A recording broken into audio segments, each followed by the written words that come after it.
The Father Brown Stories by G.K. Chesterton. The Blue Cross.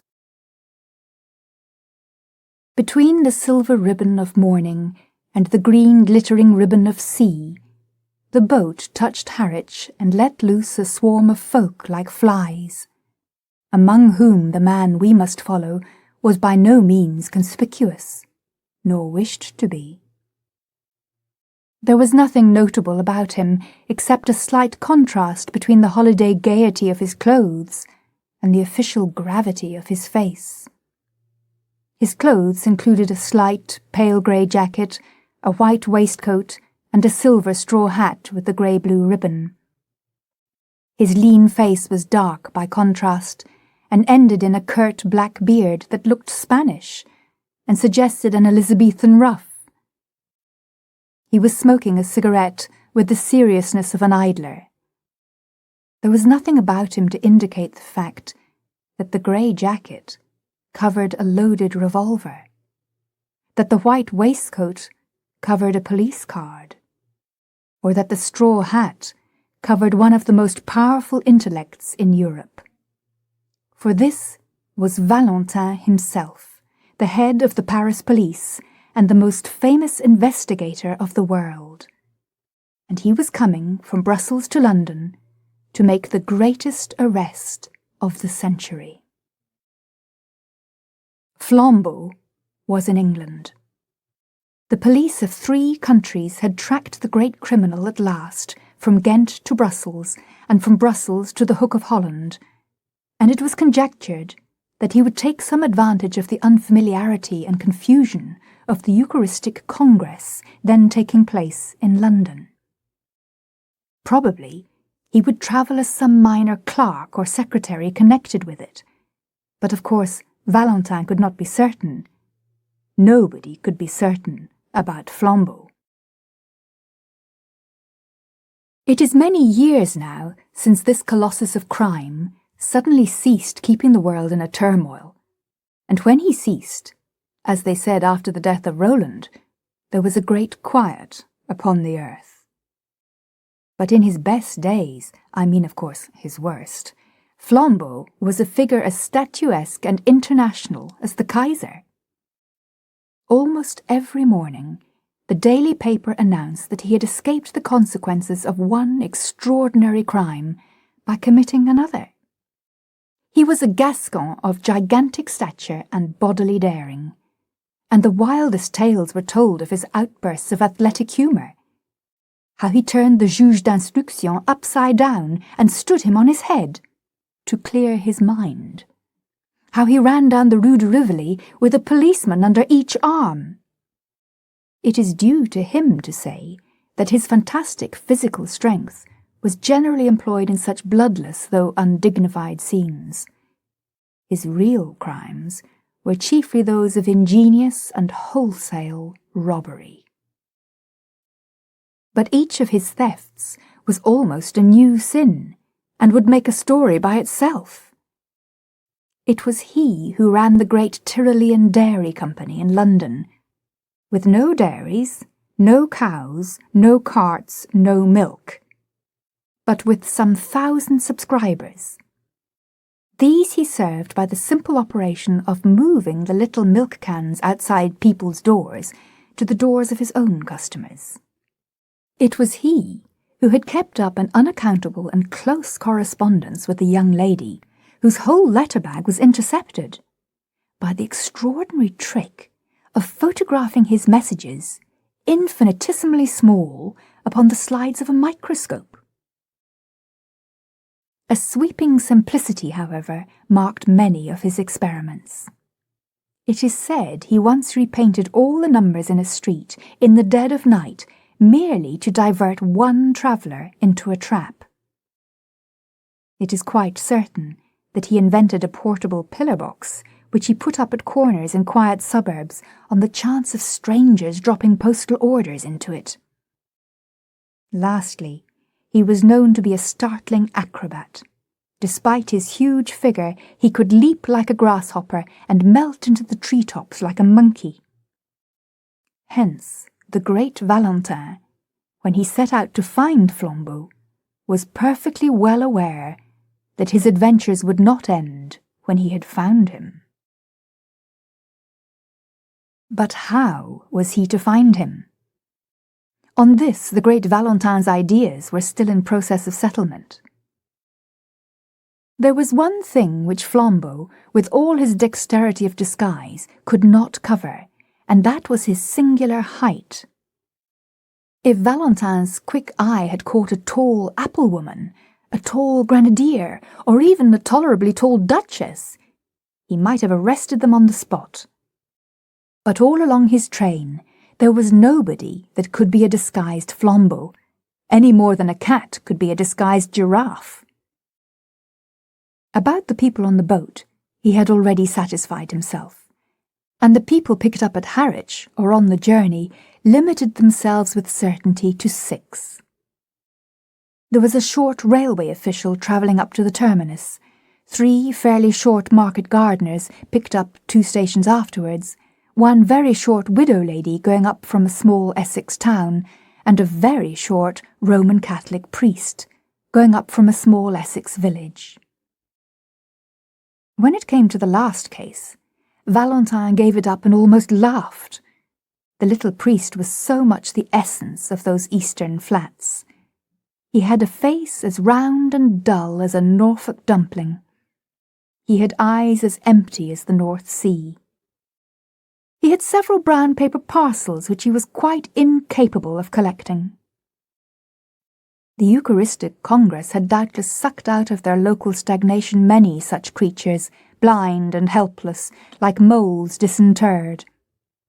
Valentin was a sceptic in the severe style of France, and could have no love for priests.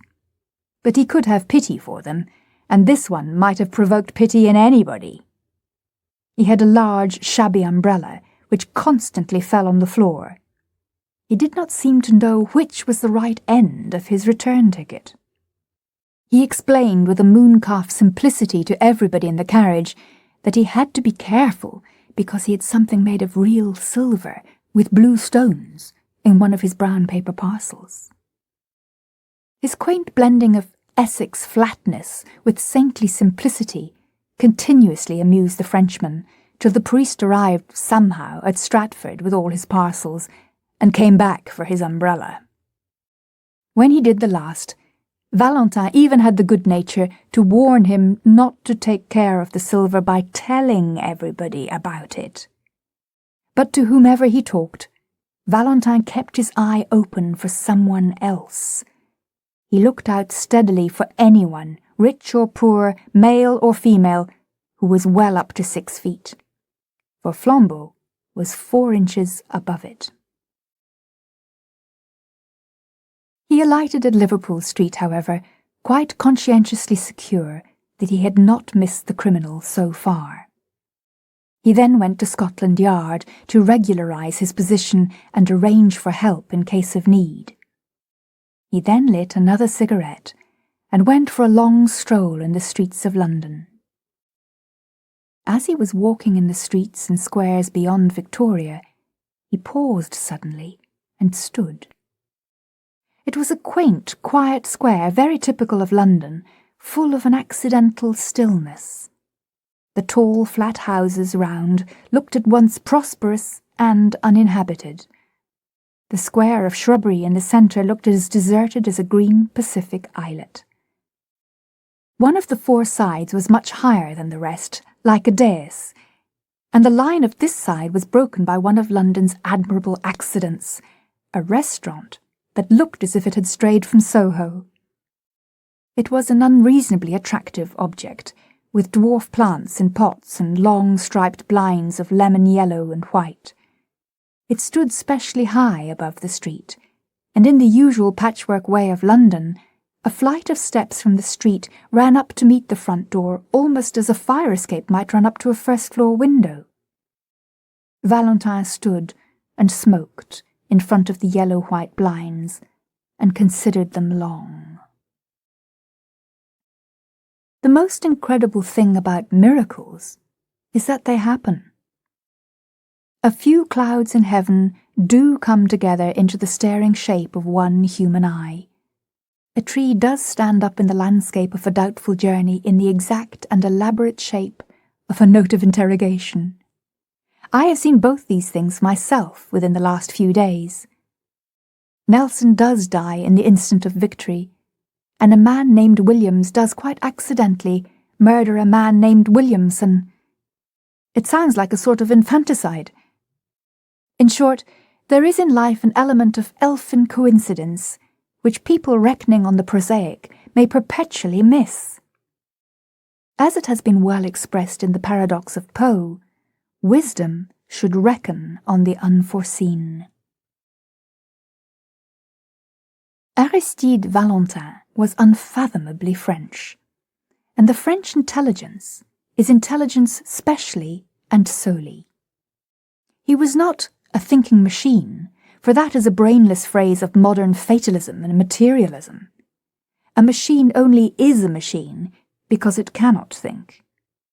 But he was a thinking man and a plain man at the same time.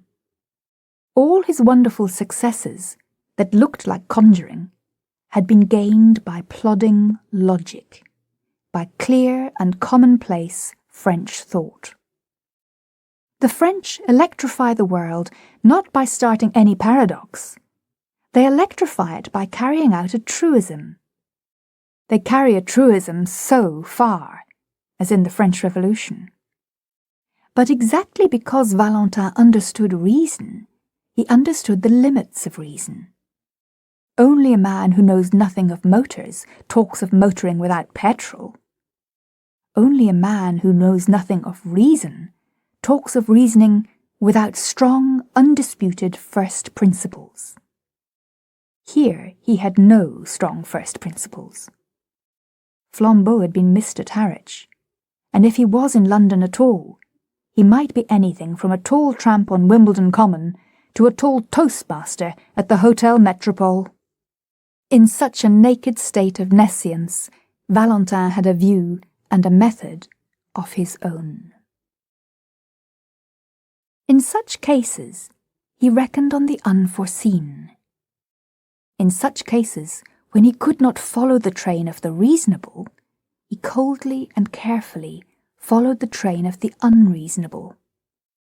Instead of going to the right places, banks, police stations, rendezvous, he systematically went to the wrong places, knocked at every empty house, turned down every cul-de-sac, went up every lane blocked with rubbish, went round every crescent that led him uselessly out of the way. He defended this crazy course quite logically. He said that if one had a clue, this was the worst way. But if one had no clue at all, it was the best, because there was just the chance that any oddity that caught the eye of the pursuer might be the same that had caught the eye of the pursued. Somewhere a man must begin, and it had better be just where another man might stop. Something about that flight of steps up to the shop, something about the quietude and quaintness of the restaurant, roused all the detective's rare romantic fancy and made him resolved to strike at random. He went up the steps and, sitting down by the window, asked for a cup of black coffee. It was halfway through the morning, and he had not breakfasted. The slight litter of other breakfasts stood about on the table to remind him of his hunger, and adding a poached egg to his order, he proceeded musingly to shake some white sugar into his coffee, thinking all the time about Flambeau. He remembered how Flambeau had escaped, once by a pair of nail scissors, and once by a house on fire, once by having to pay for an unstamped letter, and once by getting people to look through a telescope at a comet that might destroy the world. He thought his detective brain as good as the criminal's, which was true, but he fully realized the disadvantage. The criminal is the creative artist, the detective only the critic, he said with a sour smile, and lifted his coffee cup to his lips slowly. And put it down very quickly. He had put salt in it. He looked at the vessel from which the silvery powder had come. It was certainly a sugar basin, as unmistakably meant for sugar as a champagne bottle for champagne. He wondered why they should keep salt in it. He looked to see if there were any more orthodox vessels. Yes, there were 2 salt cellars quite full. Perhaps there was some speciality in the condiment in the salt cellars. He tasted it. It was sugar. Then he looked round at the restaurant with a refreshed air of interest to see if there were any other traces of that singular artistic taste which puts the sugar in the salt cellars and the salt in the sugar basin. Except for an odd splash of some dark fluid on one of the white-papered walls, the whole place appeared neat, cheerful, and ordinary. He rang the bell for the waiter. When that official hurried up, fuzzy-haired and somewhat blear-eyed at that early hour, the detective, who was not without an appreciation of the simpler forms of humour, asked him to taste the sugar and see if it was up to the high reputation of the hotel. The result was that the waiter yawned suddenly and woke up. "Do you play this delicate joke on your customers every morning?" inquired Valentin. "Does changing the salt and sugar never pall on you as a jest?" The waiter, when this irony grew clearer, stammeringly assured him that the establishment had certainly no such intention. It must be a most curious mistake. He picked up the sugar basin and looked at it. He picked up the salt cellar and looked at that, his face growing more and more bewildered. At last he abruptly excused himself, and hurrying away, returned in a few seconds with the proprietor. The proprietor also examined the sugar basin and then the salt cellar. The proprietor also looked bewildered. Suddenly, the waiter seemed to grow inarticulate with a rush of words. "I think," he stuttered eagerly, "I think it is those 2 clergymen." "What 2 clergymen?" "The 2 clergymen," said the waiter, "that threw soup at the wall." "Threw soup at the wall?" repeated Valentin, feeling sure this must be some Italian metaphor. "Yes, yes," said the attendant excitedly, and pointing at the dark splash on the white paper, "threw it over there on the wall." Valentin looked his query at the proprietor, who came to his rescue with fuller reports. "Yes, sir," he said, it's quite true, though I don't suppose it is anything to do with the sugar and salt. 2 clergymen came in and drank soup here very early, as soon as the shutters were taken down.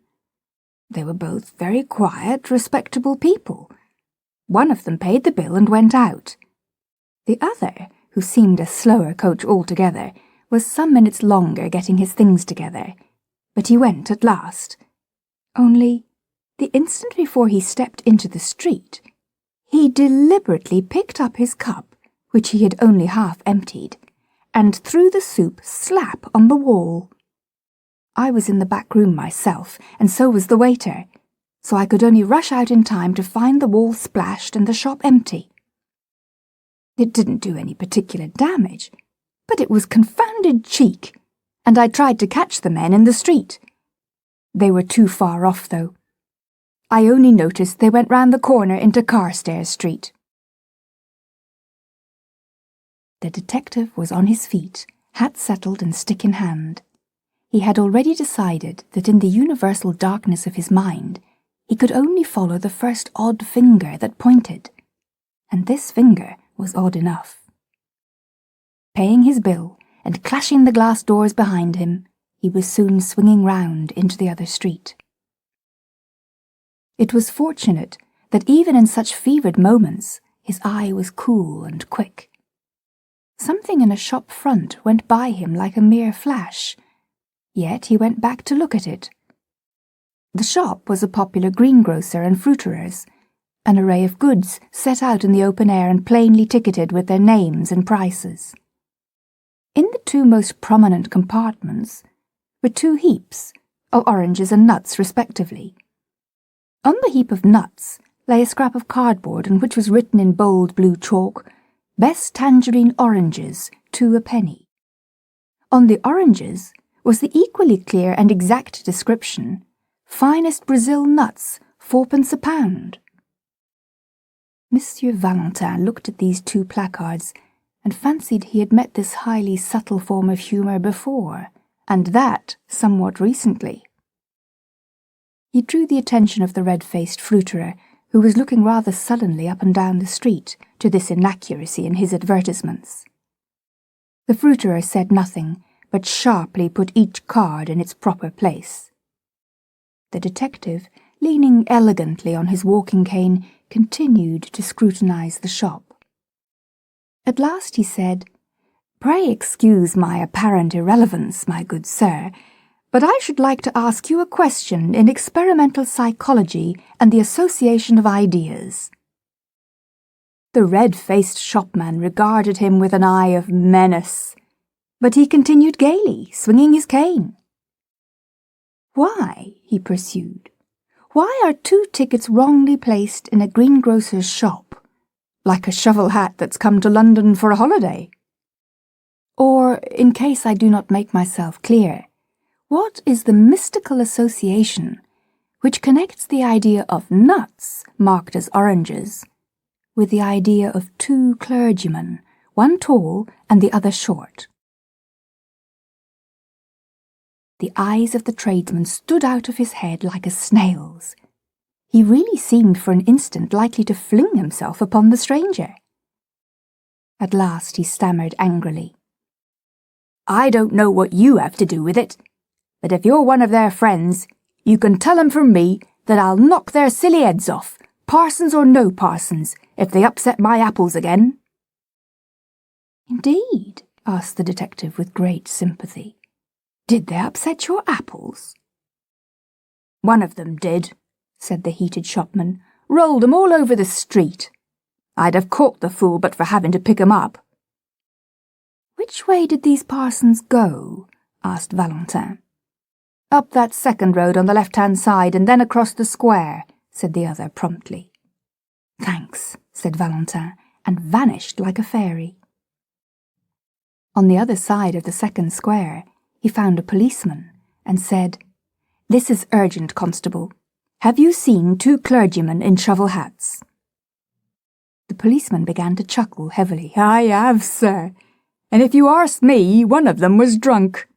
He stood in the middle of the road, that bewildered that—" "Which way did they go?" snapped Valentin.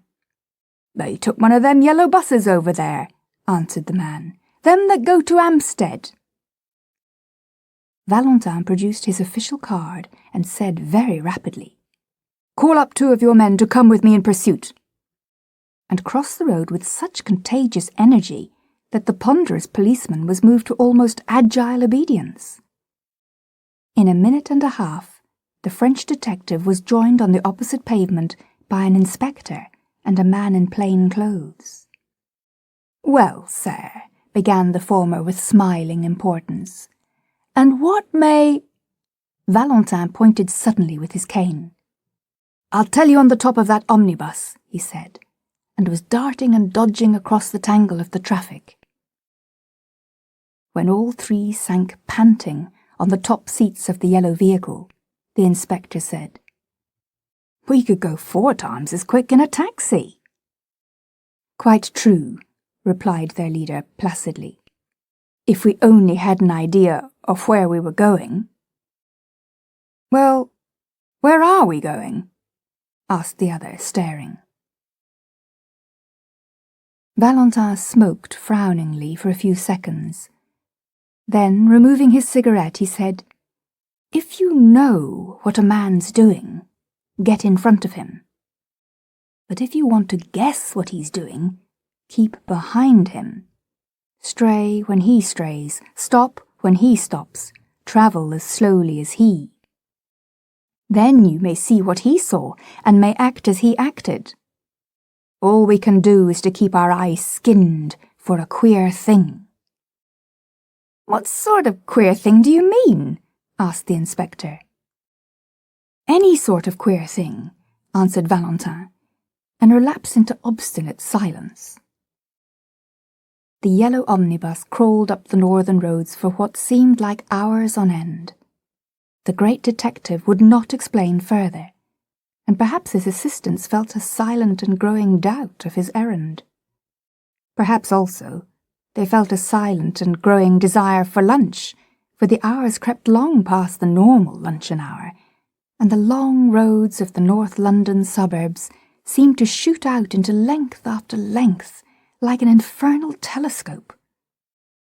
It was one of those journeys on which a man perpetually feels that now at last he must have come to the end of the universe, and then finds he has only come to the beginning of Tufnell Park. London died away in draggled taverns and dreary scrubs, and then was unaccountably born again in blazing high streets and blatant hotels. It was like passing through 13 separate vulgar cities, all just touching each other. But though the winter twilight was already threatening the road ahead of them, the Parisian detective still sat silent and watchful, eyeing the frontage of the streets that slid by on either side. By the time they had left Camden Town behind, the policemen were nearly asleep. At least they gave something like a jump as Valentin leapt erect, struck a hand on each man's shoulder, and shouted to the driver to stop. They tumbled down the steps into the road without realizing why they had been dislodged.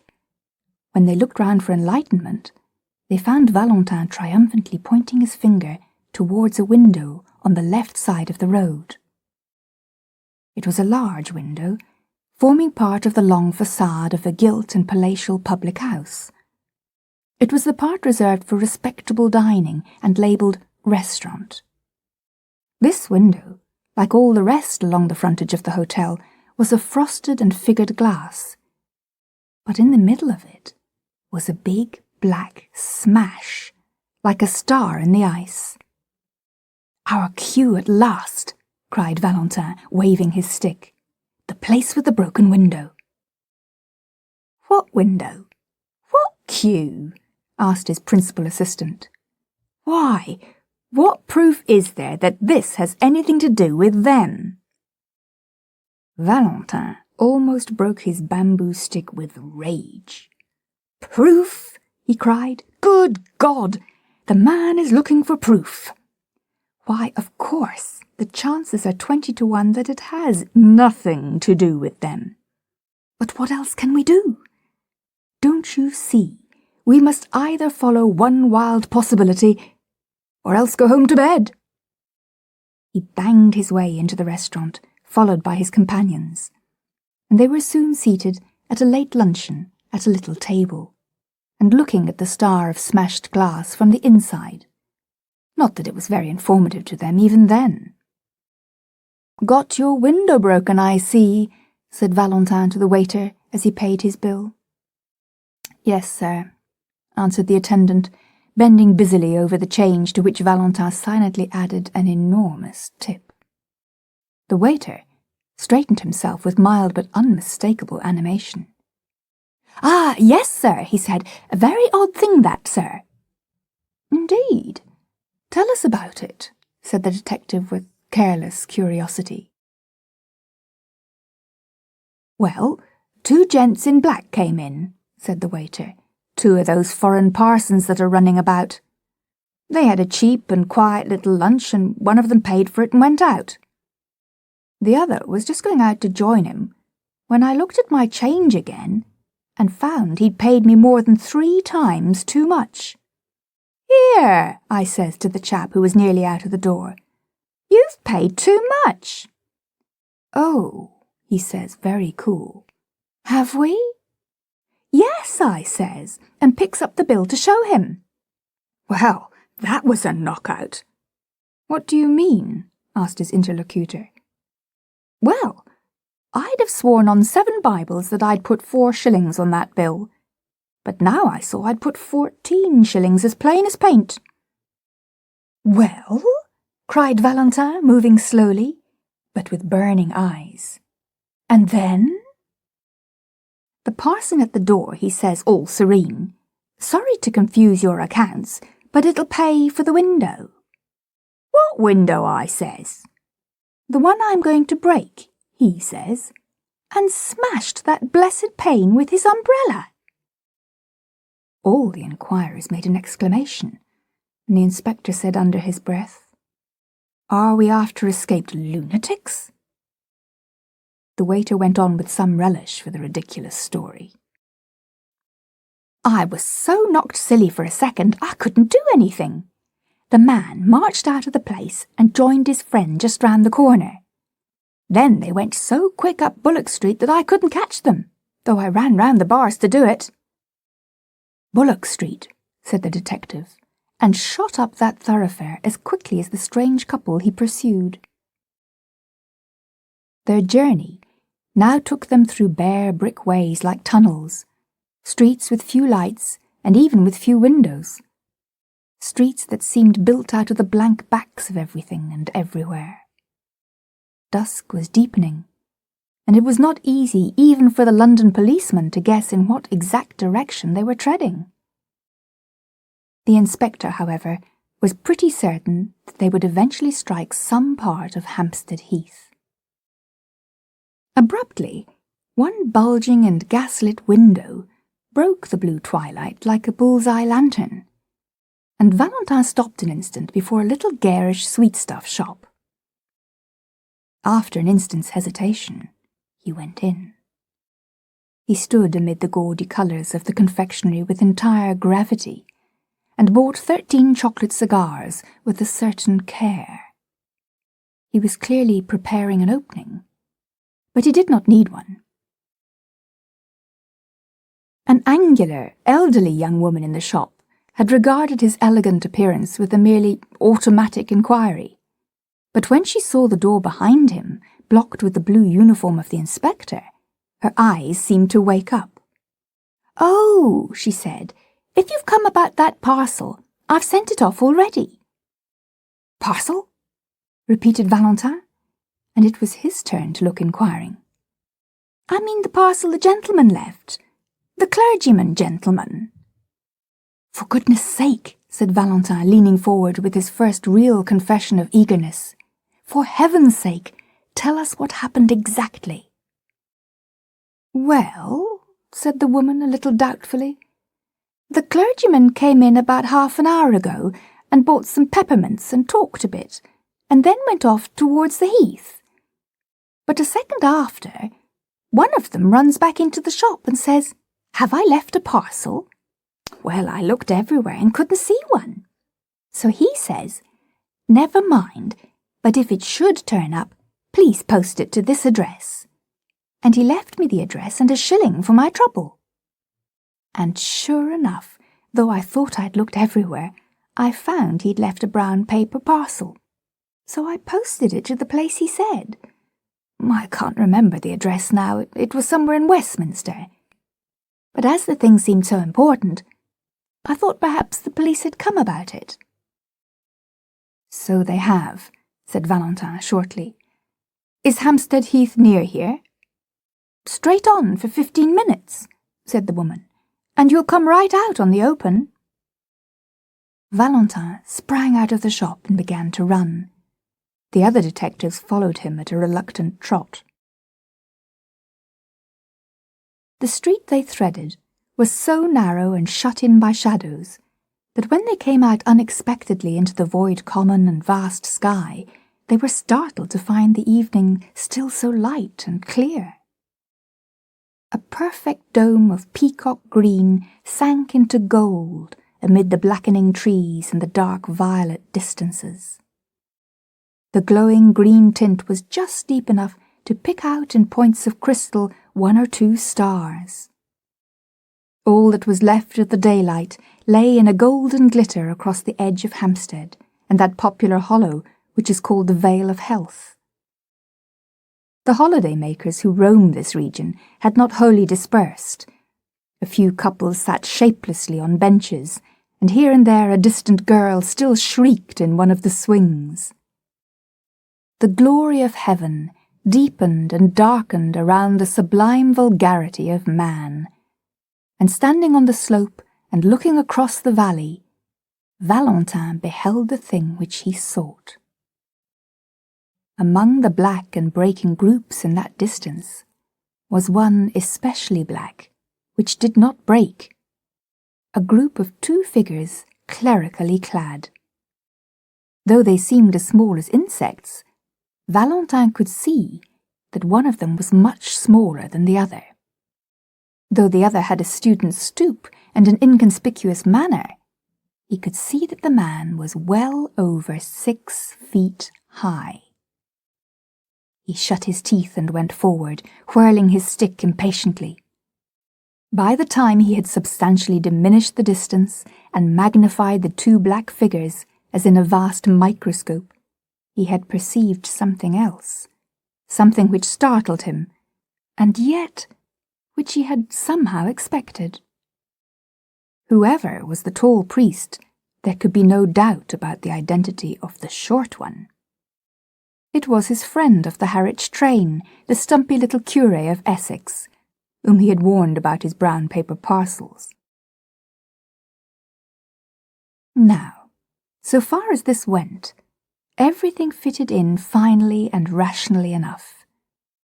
Valentin had learned by his inquiries that morning that a Father Brown from Essex was bringing up a silver cross with sapphires, a relic of considerable value, to show some of the foreign priests at the Congress. This undoubtedly was the silver with blue stones, and Father Brown undoubtedly was the little greenhorn in the train. Now there was nothing wonderful about the fact that what Valentin had found out, Flambeau had also found out. Flambeau found out everything. Also, there was nothing wonderful in the fact that when Flambeau heard of a sapphire cross, he should try to steal it. That was the most natural thing in all natural history. And most certainly, there was nothing wonderful about the fact that Flambeau should have it all his own way with such a silly sheep as the man with the umbrella and the parcels. He was the sort of man whom anybody could lead on a string to the North Pole. It was not surprising that an actor like Flambeau, dressed as another priest, could lead him to Hampstead Heath. So far, the crime seemed clear enough, and while the detective pitied the priest for his helplessness, he almost despised Flambeau for condescending to so gullible a victim. But when Valentin thought of all that had happened in between, of all that had led him to his triumph, he racked his brains for the smallest rhyme or reason in it. What had the stealing of a blue and silver cross from a priest from Essex to do with chucking soup at wallpaper? What had it to do with calling nuts oranges, or with paying for windows first and breaking them afterwards? He had come to the end of his chase, yet somehow he had missed the middle of it. When he failed, which was seldom, he had usually grasped the clue, but nevertheless missed the criminal. Here, he had grasped the criminal, but still he could not grasp the clue. The two figures that they followed were crawling like black flies across the huge green contour of a hill. They were evidently sunk in conversation, and perhaps did not notice where they were going. But they were certainly going to the wilder and more silent heights of the heath. As their pursuers gained on them, the latter had to use the undignified attitudes of the deer-stalker, to crouch behind clumps of trees, and even to crawl prostrate in deep grass. By these ungainly ingenuities, the hunters even came close enough to the quarry to hear the murmur of the discussion. But no word could be distinguished except the word reason, recurring frequently in a high and almost childish voice. Once, over an abrupt dip of land and a dense tangle of thickets, the detectives actually lost the two figures they were following. They did not find the trail again for an agonizing 10 minutes, and then it led round the brow of a great dome of hill, overlooking an amphitheatre of rich and desolate sunset scenery. Under a tree, in this commanding yet neglected spot, was an old ramshackle wooden seat. On this seat sat the two priests, still in serious speech together. The gorgeous green and gold still clung to the darkening horizon, but the dome above was turning slowly from peacock green to peacock blue, and the stars detached themselves more and more like solid jewels. Mutely motioning to his followers, Valentin contrived to creep up behind the big branching tree, and standing there in deathly silence, heard the words of the strange priests for the first time. After he had listened for a minute and a half, he was gripped by a devilish doubt. Perhaps he had dragged the two English policemen to the wastes of a nocturnal heath on an errand no saner than seeking figs on thistles. For the two priests were talking exactly like priests, piously, with learning and leisure, about the most aerial enigmas of theology. The little Essex priest spoke the more simply, with his round face turned to the strengthening stars. The other talked with his head bowed, as if he were not even worthy to look at them. But no more innocently clerical conversation could have been heard in any white Italian cloister or black Spanish cathedral. The first he heard was the tale of one of Father Brown's sentences, which ended, "What they really meant in the Middle Ages by the heavens being incorruptible."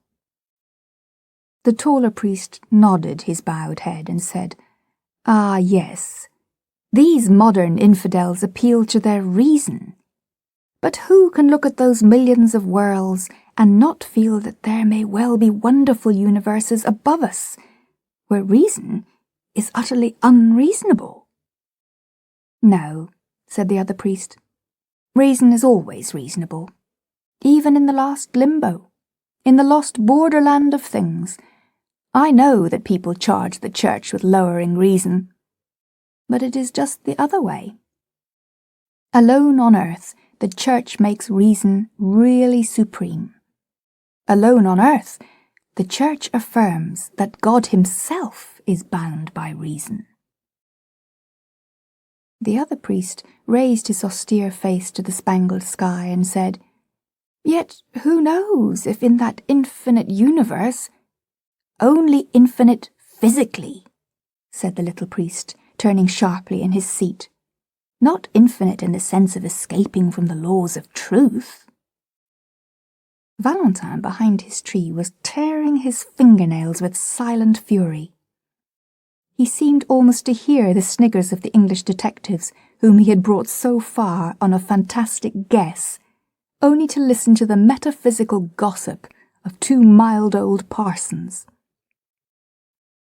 In his impatience, he lost the equally elaborate answer of the tall cleric, and when he listened again, it was again Father Brown who was speaking. "Reason and justice grip the remotest and the loneliest star. Look at those stars. Don't they look as if they were single diamonds and sapphires? Well, you can imagine any mad botany or geology you please. Think of forests of adamant with leaves of brilliance. Think the moon is a blue moon, a single elephantine sapphire. But don't fancy that all that frantic astronomy would make the smallest difference to the reason and justice of conduct. On plains of opal, under cliffs cut out of pearl, you would still find a notice board, 'Thou shalt not steal.'" Valentin was just in the act of rising from his rigid and crouching attitude and creeping away as softly as might be, felled by the one great folly of his life. But something in the very silence of the tall priest made him stop until the latter spoke. When at last he did speak, he said simply, his head bowed and his hands on his knees, "Well, I still think that other worlds may perhaps rise higher than our reason. The mystery of heaven is unfathomable, and I, for one, can only bow my head." Then, with brow yet bent, and without changing by the faintest shade his attitude or voice, he added, "Just hand over that sapphire cross of yours, will you? We're all alone here, and I could pull you to pieces like a straw doll." The utterly unaltered voice and attitude added a strange violence to that shocking change of speech. But the guarder of the relic only seemed to turn his head by the smallest section of the compass. He seemed still to have a somewhat foolish face turned to the stars. Perhaps he had not understood, or perhaps he had understood and sat rigid with terror. "Yes," said the tall priest, in the same low voice, and in the same still posture. "Yes, I am Flambeau." Then, after a pause, he said, "Come, will you give me that cross?" "No," said the other, and the monosyllable had an odd sound. Flambeau suddenly flung off all his pontifical pretensions. The great robber leaned back in his seat and laughed low but long. "No," he cried, "you won't give it me, you proud prelate. You won't give it me, you little celibate simpleton. Shall I tell you why you won't give it me? Because I've got it already, in my own breast pocket." The small man from Essex turned what seemed to be a dazed face in the dusk, and said, with the timid eagerness of the private secretary, Are you sure?" Flambeau yelled with delight. "Really, you're as good as a 3-act farce," he cried. "Yes, you turnip, I am quite sure. I had the sense to make a duplicate of the right parcel. And now, my friend, you've got the duplicate, and I've got the jewels. An old dodge, Father Brown, a very old dodge." "Yes," said Father Brown, and passed his hand through his hair with the same strange vagueness of manner. "Yes, I've heard of it before." The colossus of crime leaned over to the little rustic priest with a sort of sudden interest. "You have heard of it?" he asked. "Where have you heard of it?" "Well, I mustn't tell you his name, of course," said the little man simply. "He was a penitent, you know. He had lived prosperously for about 20 years entirely on duplicate brown paper parcels. So you see, when I began to suspect you, I thought of this poor chap's way of doing it at once." "Began to suspect me?" repeated the outlaw with increased intensity. "Did you really have the gumption to suspect me just because I brought you up to this bare part of the heath?" No, said Brown with an air of apology. "You see, I suspected you when we first met. It's that little bulge up the sleeve where you people have the spiked bracelet." "How in Tartarus," cried Flambeau, "did you ever hear of the spiked bracelet?" "Oh, one's little flock, you know," said Father Brown, arching his eyebrows rather blankly. "When I was a curate in Hartlepool, there were 3 of them with spiked bracelets. So, as I suspected you from the first, don't you see, I made sure that the cross should go safe, anyhow. I'm afraid I watched you, you know. So at last I saw you change the parcels. Then, don't you see, I changed them back again, and then I left the right one behind." "Left it behind?" repeated Flambeau, and for the first time there was another note in his voice beside his triumph. "Well, it was like this," said the little priest, speaking in the same unaffected way. "I went back to that sweet shop and asked if I'd left a parcel, and gave them a particular address if it turned up. Well, I knew I hadn't, but when I went away again, I did. So, instead of running after me with that valuable parcel, they have sent it flying to a friend of mine in Westminster." Then he added rather sadly, "I learned that, too, from a poor fellow in Hartlepool. He used to do it with handbags he stole at railway stations. But he's in a monastery now. Oh, one gets to know, you know, he added, rubbing his head again with the same sort of desperate apology. We can't help being priests. People come and tell us these things. Flambeau tore a brown paper parcel out of his inner pocket and rent it in pieces. There was nothing but paper and sticks of lead inside it. He sprang to his feet with a gigantic gesture and cried, I don't believe you! I don't believe a bumpkin like you could manage all that. I believe you've still got the stuff on you. And if you don't give it up, why, we're all alone, and I'll take it by force. No, said Father Brown simply, and stood up also. You won't take it by force. First, because I really haven't still got it. And second, because we're not alone. Flambeau stopped in his stride forward. Behind that tree, said Father Brown, pointing, are 2 strong policemen, and the greatest detective alive. How did they come here, do you ask? Well, I brought them, of course. How did I do it? Well, I'll tell you if you like. Lord bless you, we have to know 20 such things when we work among the criminal classes. Well, I wasn't sure you were a thief, and it would never do to make a scandal against one of our own clergy. So I just tested you to see if anything would make you show yourself. A man generally makes a small scene if he finds salt in his coffee. If he doesn't, he has some reason for keeping quiet. I changed the salt and sugar, and you kept quiet. A man generally objects if his bill is 3 times too big. If he pays it, he has some motive for passing unnoticed. I altered your bill, and you paid it. The world seemed waiting for Flambeau to leap like a tiger, but he was held back as by a spell. He was stunned with the utmost curiosity. Well, went on Father Brown with lumbering lucidity, as you wouldn't leave any tracks for the police, of course somebody had to. At every place we went to, I took care to do something that would get us talked about for the rest of the day. I didn't do much harm, a splashed wall, spilt apples, a broken window, but I saved the cross, as the cross will always be saved. It is at Westminster by now. I rather wonder you didn't stop it with the donkey's whistle. With the what? Asked Flambeau. I'm glad you've never heard of it, said the priest, making a face. It's a foul thing. I'm sure you're too good a man for a whistler.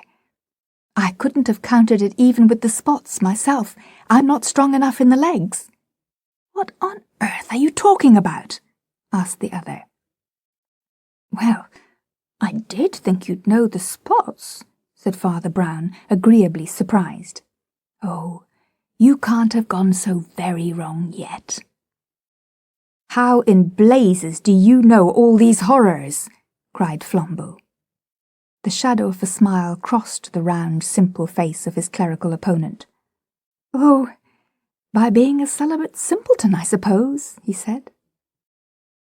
Has it never struck you that a man who does next to nothing but hear men's real sins is not likely to be wholly unaware of human evil?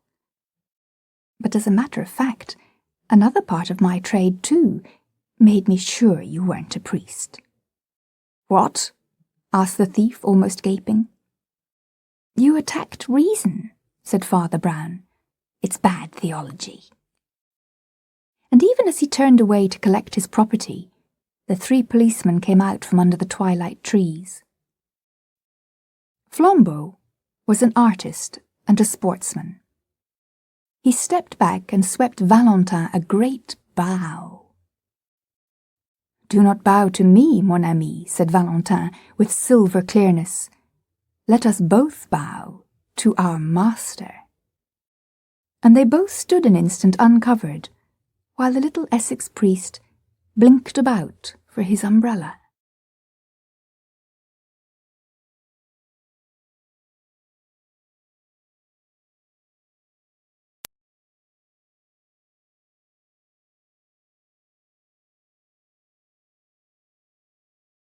The Blue Cross. G.K. Chesterton. Early one morning, the boat arrived at Harwich, and from it poured a crowd of travellers. Among them, the man that we must follow did not look out of place in any way, nor did he wish to.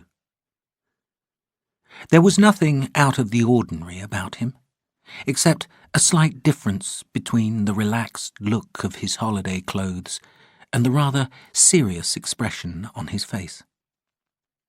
He was wearing a pale grey coat, a white shirt, and a silver hat. His thin face was dark in comparison, and ended in a short black beard that looked rather Spanish. He was smoking. No one would have thought that the grey coat hid a loaded gun, that the pocket of his white shirt held a police card, or that the hat covered one of the most powerful brains in Europe. For this was Valentine himself, the head of the Paris police and the most famous detective in the world. And he was coming from Brussels to London to make the greatest arrest of the century. Flambeau was in England. The police of 3 countries had tracked the great criminal at last, from Ghent to Brussels, from Brussels to the Hook of Holland, and it was thought that he would make use of the unfamiliarity and confusion of the international meeting of priests, which was then taking place in London. Probably he would travel as some unimportant clerk or secretary connected with it. But of course, Valentine could not be certain. Nobody could be certain about Flambeau. It is many years now since this great criminal, Flambeau, suddenly stopped causing trouble.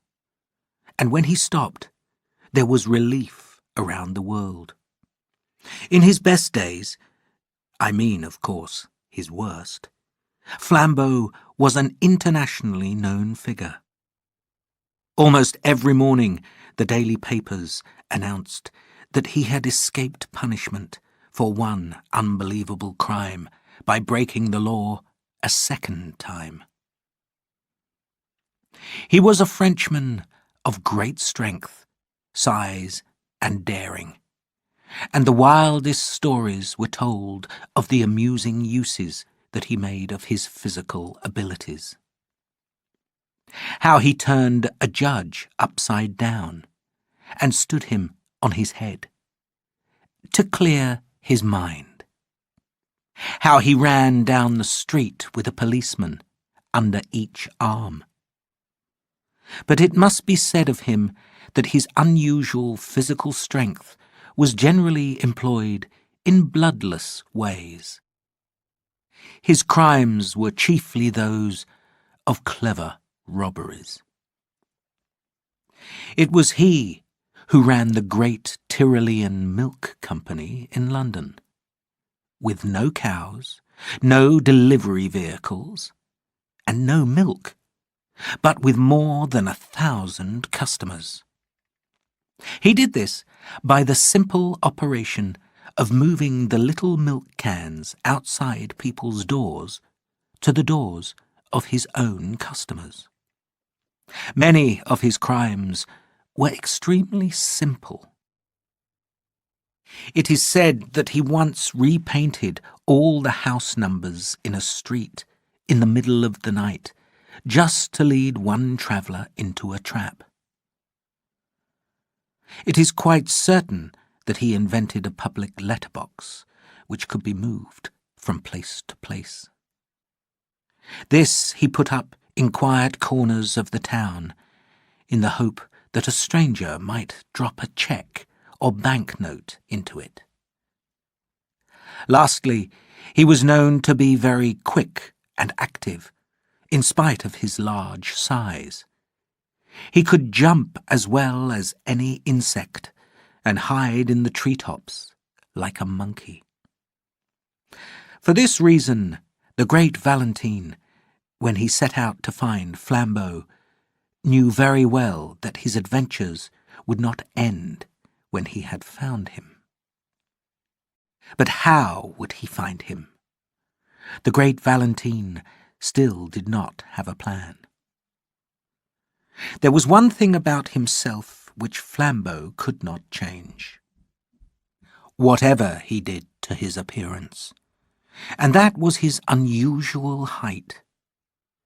If Valentine's quick eye had seen a tall apple seller, a tall soldier, or even a fairly tall woman, he might have arrested them immediately. But just as a lion cannot pretend to be a mouse, so there was nobody now on his train who could be Flambeau, dressed as someone else. Valentine had already made certain that he was not among the people on the boat, and only 6 other people had got on the train at Harwich or during the journey. There was a short railway official travelling up to London, 3 fairly short farmers, picked up 2 stations later, 1 very short old lady, going up from a small town in Essex, and a very short Catholic priest, going up from an Essex village. When it came to this last passenger, Valentine gave up looking and almost laughed. The little priest had a round, dull face. He had eyes as empty as the North Sea.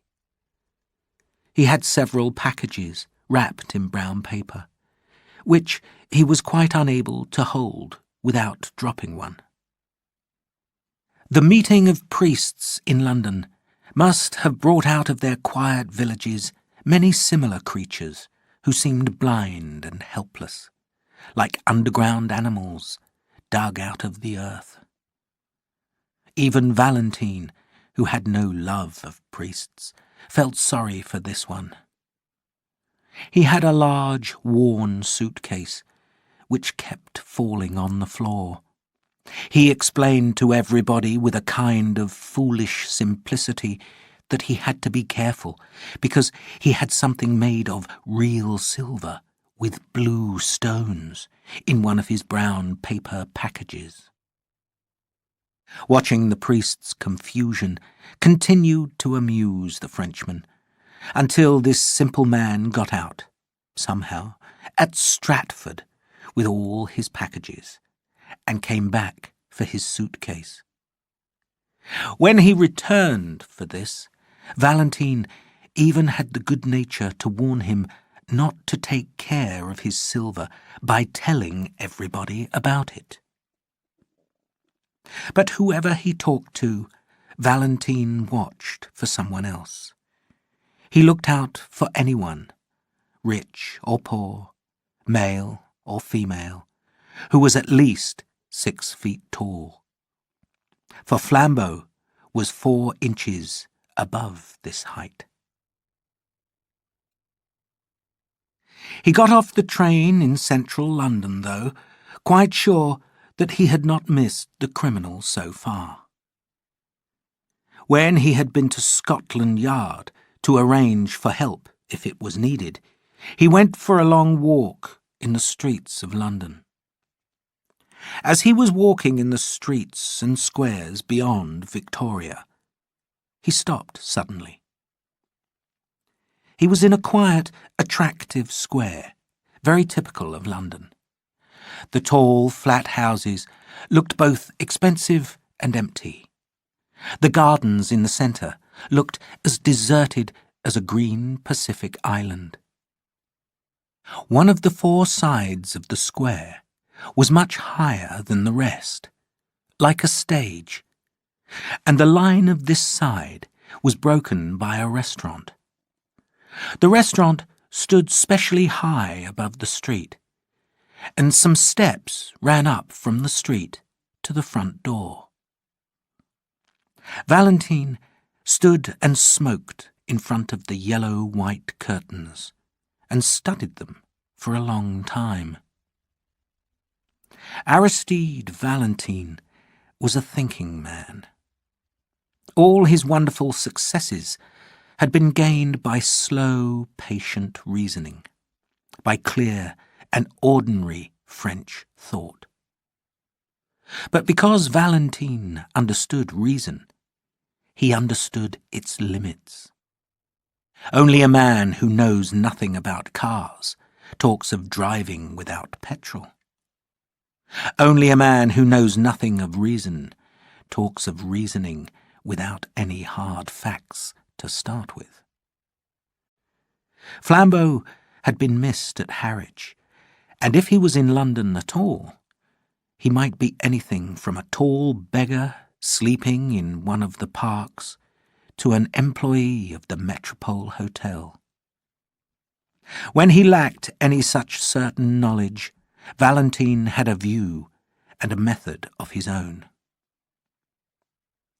In such cases, he trusted in the unexpected. In such cases, when reasoning was no use to him, he coldly and carefully looked for the unreasonable. Instead of going to the right places, banks, police stations, meeting places, he went to the wrong places. He knocked at every empty house, turned down every little side street, walked up every path. He defended this strange course of action quite reasonably. He said that if he had any facts about the criminal's movements to guide him, this was the worst way. But if he had no facts at all, it was the best. There was just the chance that anything unusual which caught the eye of the hunter might be the same that had caught the eye of the hunted. A man must begin somewhere, and it might as well be just where another man might stop. Something about the steps leading up to the shop, something about the quiet and rather unusual appearance of the restaurant, gave the detective an idea and made him decide to act without a plan. He went up the steps, sat down by the window, and asked for a cup of black coffee. Until his coffee came, he sat thinking about Flambeau. The criminal always had the advantage. He could make his plans and act. The detective could only wait and hope that he would make a mistake. Valentine lifted his coffee cup to his lips slowly and put it down very quickly. He had put salt in it. He looked at the container from which the white powder had come. It was certainly a sugar bowl. Why had they put salt in it? He looked around for a salt container. Yes. There were two which were quite full. Perhaps there was something unusual about what was in them, too. He tasted it. It was sugar. Then he looked round at the restaurant with new interest, to see if there were any other signs of that strange artistic taste which puts sugar in the salt containers and salt in the sugar bowls. Except for a strange mark of some dark liquid on one of the white walls, the whole place appeared neat, cheerful, and ordinary. He rang the bell for the waiter.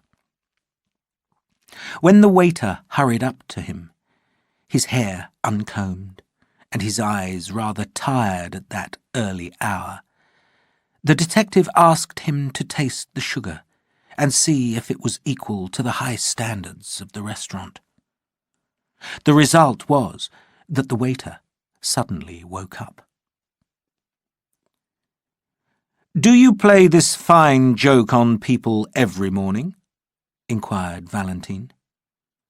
Do you never grow tired of the joke of changing the salt and the sugar? When it became clear to the waiter what Valentine meant, he explained that the restaurant certainly had no such intention. It must be a strange mistake.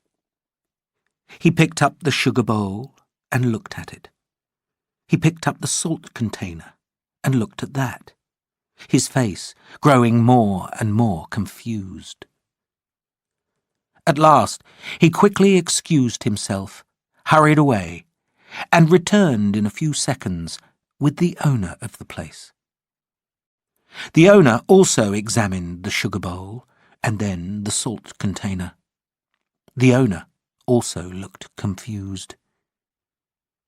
Suddenly, the waiter started to speak with a rush of words.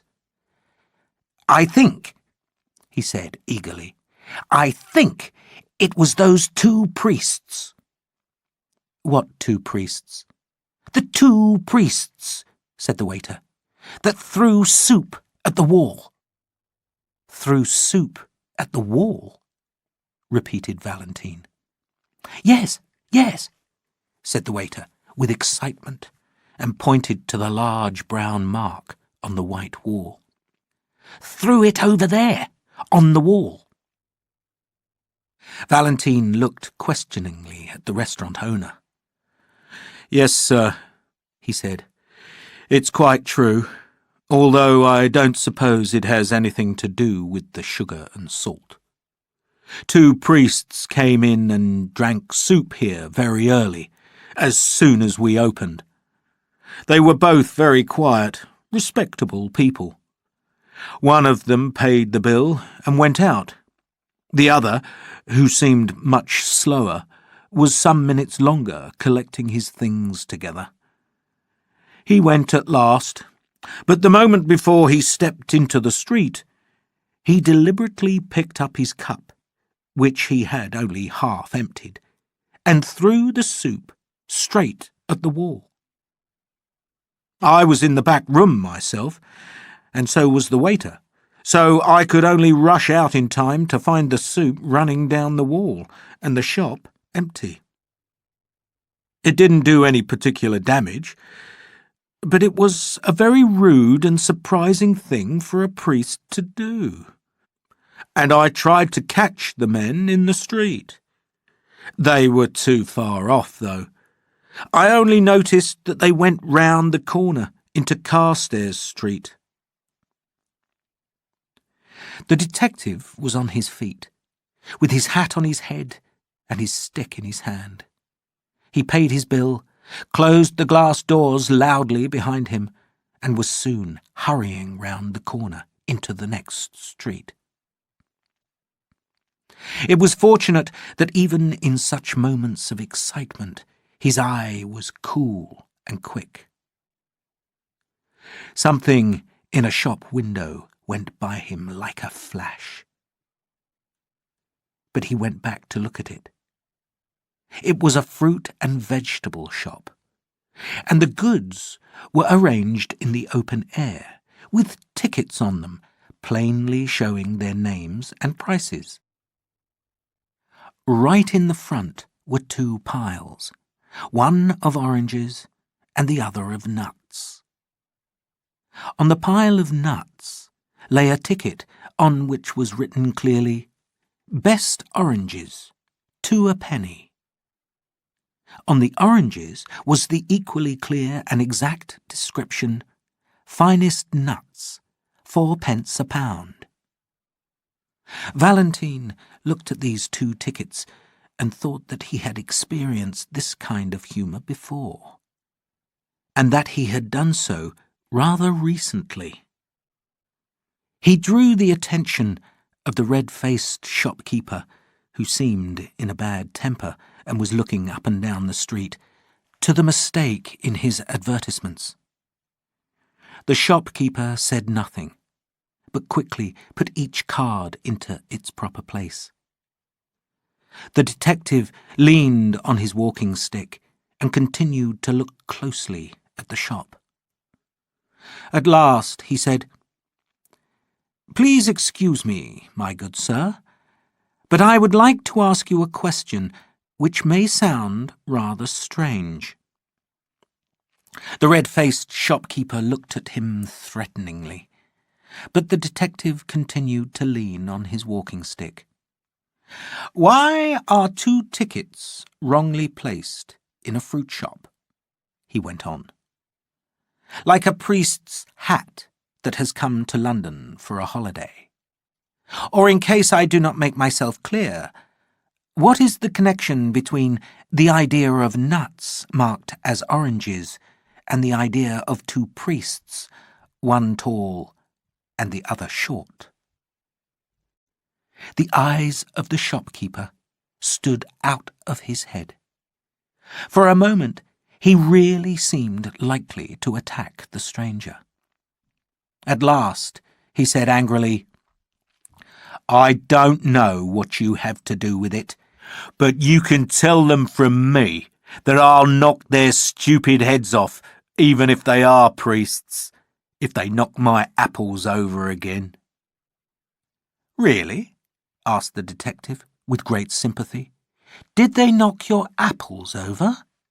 "One of them did," said the angry shopkeeper. "He rolled them all over the street. I would have caught the fool if I hadn't had to pick them up." "Which way did these priests go?" asked Valentine. "Up that second road on the left-hand side, and then across the square," said the other. "Thanks," said Valentine, and moved off quickly. On the other side of the second square he found a policeman and said, "This is urgent. Have you seen 2 priests?" The policeman began to laugh heavily. "I have, sir, and if you want my opinion, one of them was drunk. He stood in the middle of the road, so confused that—" "Which way did they go?" interrupted Valentine. "They took one of those yellow buses over there," answered the man. "The ones that go to Hampstead." Valentine produced his official card and said very rapidly, "Call 2 of your men to come with me to follow these people." In a minute and a half, the French detective was joined on the opposite side of the road by an inspector and a policeman in plain clothes. "Well, sir," began the inspector, "and what may—" Valentine pointed suddenly with his stick.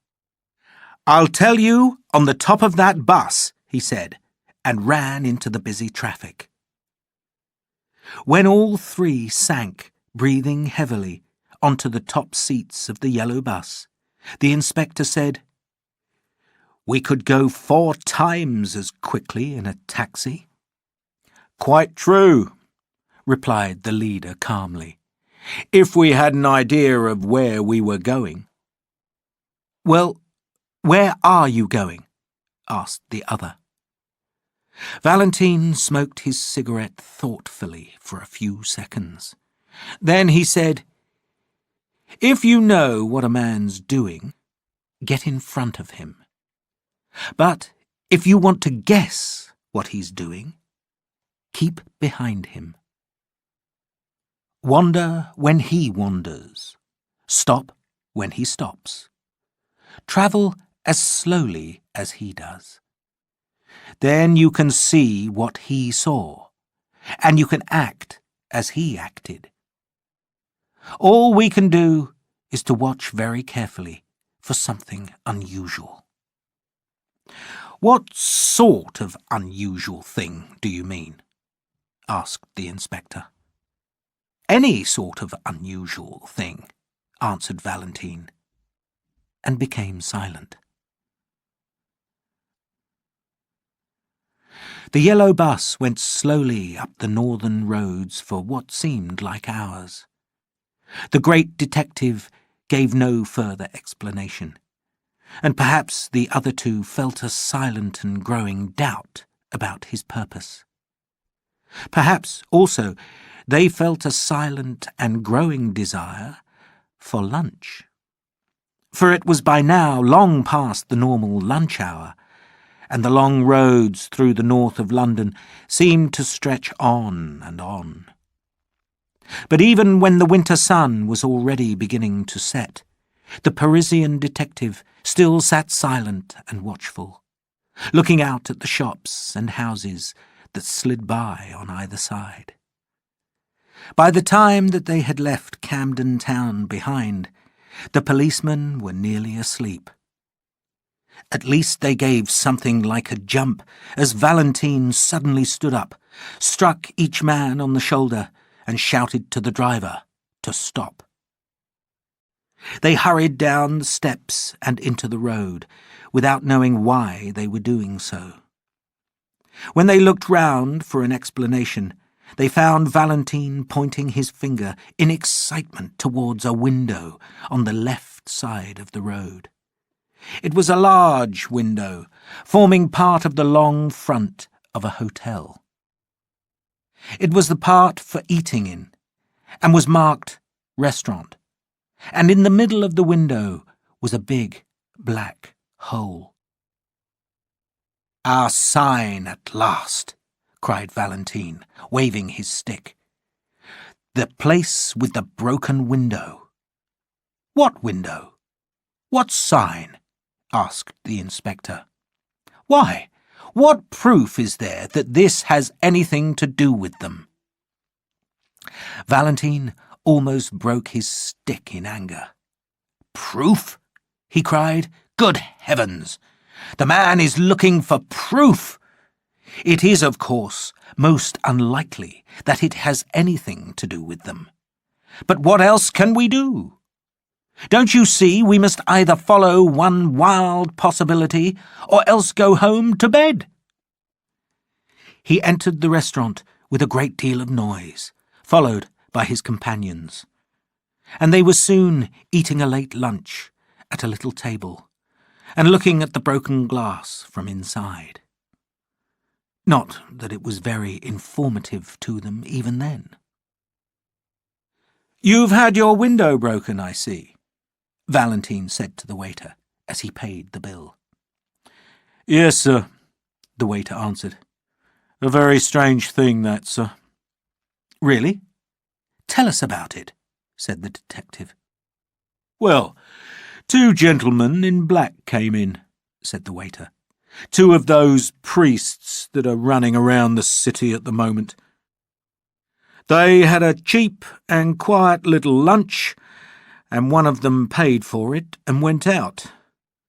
The other was just going out to join him when I looked at the money he had given me and found that he had paid me more than 3 times too much. 'Here,' I said to the priest, who was nearly out of the door, 'you've paid too much.' 'Oh,' he said, 'have we?' 'Yes,' I said, and I picked up the bill to show him. Well, that was a real surprise." "What do you mean?" asked Valentine. "Well, I could have sworn that I'd put 4 shillings on that bill, but now I saw quite clearly that I'd put 14 shillings. "Well," cried Valentine, with burning eyes, "and then?" "The priest at the door said quite calmly, 'Sorry to confuse your accounts, but it'll pay for the window.' 'What window?' I said.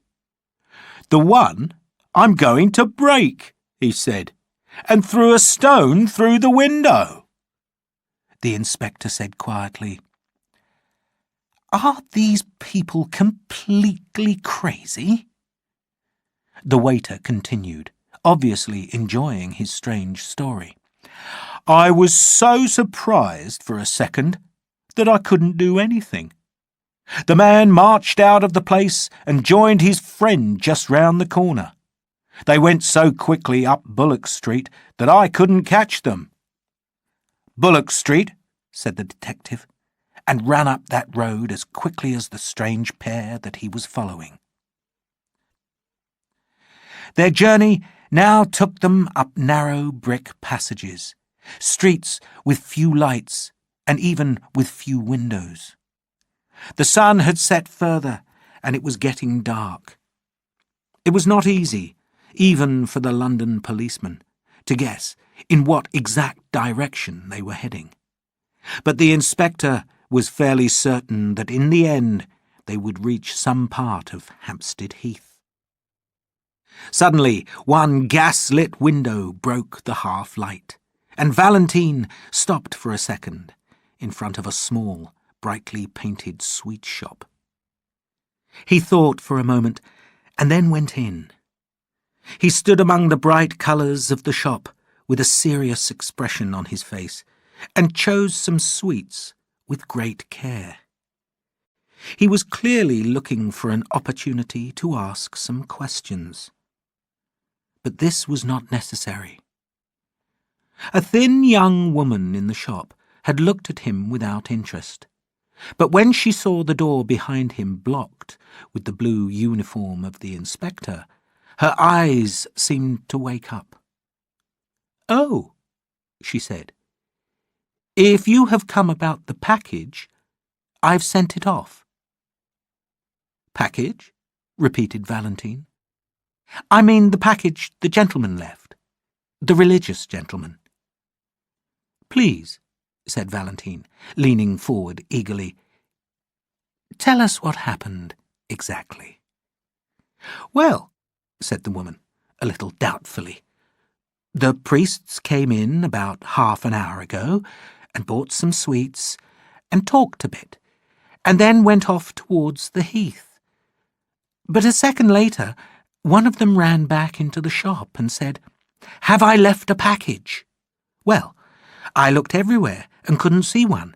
So he said, 'Never mind, but if you find it, please post it to this address.' And he left me the address and a shilling for my trouble.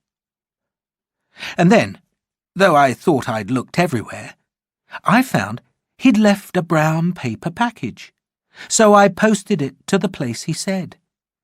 I can't remember the address now. It was somewhere in Westminster. But as the thing seemed so important, I thought perhaps the police had come about it."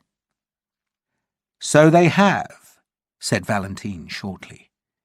"Is Hampstead Heath near here?" "Straight on for 15 minutes, said the woman, "and you'll come right out on the open ground." Valentine hurried out of the shop and began to run. The others followed him rather more slowly. The street that they passed through was so narrow and shut in by shadows that when they suddenly came out into the open park and sky, they were surprised to find the evening still so light and clear. As he stood on the slope and looked across the valley, Valentine saw what he was looking for. Among the dark groups in the distance was one that was especially dark. 2 figures dressed as priests. Though they seemed as small as insects, Valentine could see that one of them was much smaller than the other. The other was slightly bent, but was clearly well over 6 feet tall. Valentine went forward, swinging his stick impatiently. By the time he had shortened the distance and increased the size of the 2 figures, he had noticed something else, something which surprised him, but which he had somehow expected. Whoever the tall priest was, there could be no doubt who the other one was. It was his friend from the Harwich train, the short little Essex priest whom he had warned about his brown paper packages. Now all this was reasonable enough. Valentine had learned from his inquiries that morning that a Father Brown from Essex was bringing up a jewelled silver cross, an ancient object of great value, to show to some of the foreign priests at their meeting in London. This, without any doubt, was the silver cross with blue stones. And Father Brown was undoubtedly the simple little man on the train. Now there was nothing surprising about the fact that what Valentine had found out, Flambeau had also found out. Flambeau found out everything. There was also nothing surprising in the fact that when Flambeau heard of a jewelled cross, he would try to steal it. It was the most natural thing in the world. And most certainly there was nothing surprising about the fact that Flambeau would do as he wished with such a silly sheep as the man with the suitcase and the packages. He was the sort of man whom anybody could lead on a string to the North Pole. It was not surprising that an actor like Flambeau, dressed as another priest, could lead him to Hampstead Heath. So far, the crime seemed clear enough, and while the detective pitied the priest for his helplessness, he thought less of Flambeau for choosing such a simple, trusting person to deceive. But when Valentine thought of all that had happened in between, of all that had led him here, he could see no reason in it. What was the connection between the stealing of a jewelled silver cross from a priest from Essex and the throwing of soup at walls? And how were these connected with calling nuts oranges, or with paying for windows first and breaking them afterwards? He had come to the end of his search, but somehow he had missed the middle of it. He had found the criminal, but still could not understand how it had happened. The two figures that they followed were moving like black flies across the top of a green hill. They were clearly in deep conversation, and perhaps did not notice where they were going. But they were certainly going to the wilder and more silent heights of the heath. As the policemen came nearer, they had to hide behind trees, and even to go along on their hands and knees in deep grass to remain invisible. By these means, the hunters even came close enough to the priests to hear the sound of their discussion. But no word could be clearly heard and understood except the word reason, which was spoken frequently in a high and almost childish voice. Once, over a sudden rise in the ground and in thick bushes, the detectives actually lost the two figures that they were following. They did not find the right path again for an anxious 10 minutes. And then it led round the top of a great round hill, overlooking a wide hollow of rich, empty sunset scenery. Under a tree in this beautiful but lonely spot was an old wooden seat. On this seat sat the two priests, still talking seriously to each other. Valentine signalled silently to his followers and moved forward to hide behind a big, branching tree, where, hardly breathing, he heard the words of the strange priests for the first time. After he had listened for a minute and a half, he experienced a terrible doubt. For the two priests were talking exactly like priests, talking calmly and knowledgeably about religion. The little Essex priest spoke more simply, with his round face turned to the brightening stars. The other talked with his face to the ground, as if he were not fit to look at them. But no more priest-like conversation could have been heard. The first he heard was the end of one of Father Brown's sentences, which was, "What they really meant in the Middle Ages by the heavens being unchanging and unchangeable." The taller priest replied, "Ah, yes. Who can look up at those millions of worlds and not feel that there may well be wonderful universes above us where reason is quite unreasonable?" Valentine, behind his tree, was tearing his fingernails with silent anger. He could almost hear the quiet laughter of the English detectives whom he had brought so far on a wild guess, only to listen to the talk of two old priests. When he listened again, it was again Father Brown who was speaking. "Look at those stars. Don't they look like diamonds? But don't imagine that all that study of heavenly bodies would make the slightest difference to the reason and justice of behaviour. In fields of jewels, under hills cut from gold, you would still find a notice saying, 'You must not steal.'" Valentine was just about to rise from his stiff and bent position and to move away as quietly as he could. But something in the silence of the tall priest made him stop until this man spoke.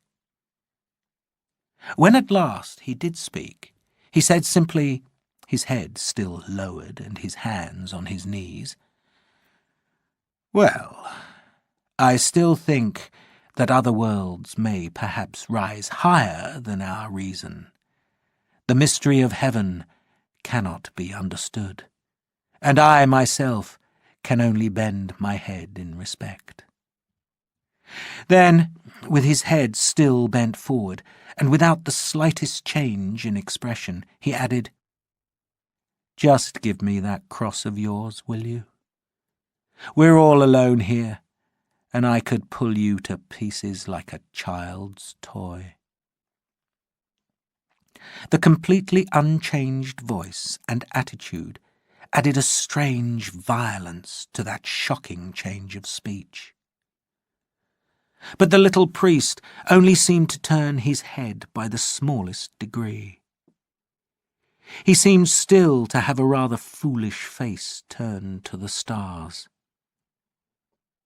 Perhaps he had not understood. Or perhaps he had understood and sat frozen with fear. "Yes," said the tall priest, in the same low voice and with his head still low. "Yes, I am Flambeau." Then, after a pause, he said, "Now, will you give me that cross?" "No," said the other, and the word had a strange sound.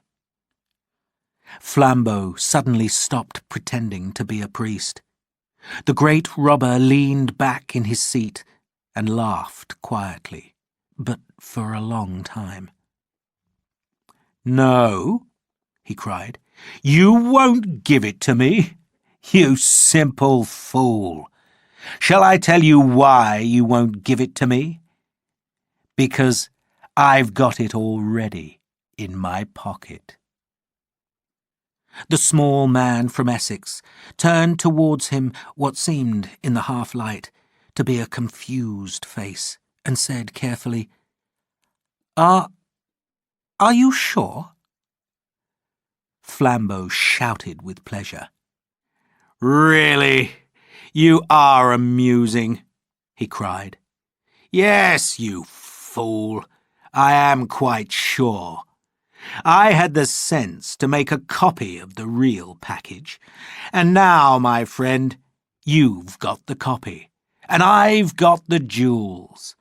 An old trick, Father Brown, a very old trick." "Yes," said Father Brown, and passed his hand through his hair in the same strange, confused manner. Yes, I've heard of it before. The great criminal leaned over to the little country priest with a sort of sudden interest. You have heard of it? He asked. Where have you heard of it? Well, I mustn't tell you his name, of course, said the little man simply. He was a man who had come back to the church after a life of crime. He lived very comfortably for about 20 years on copies of brown paper packages. And so, you see, when I began to suspect you, I thought immediately of this poor man's way of doing it. Began to suspect me? Repeated the criminal.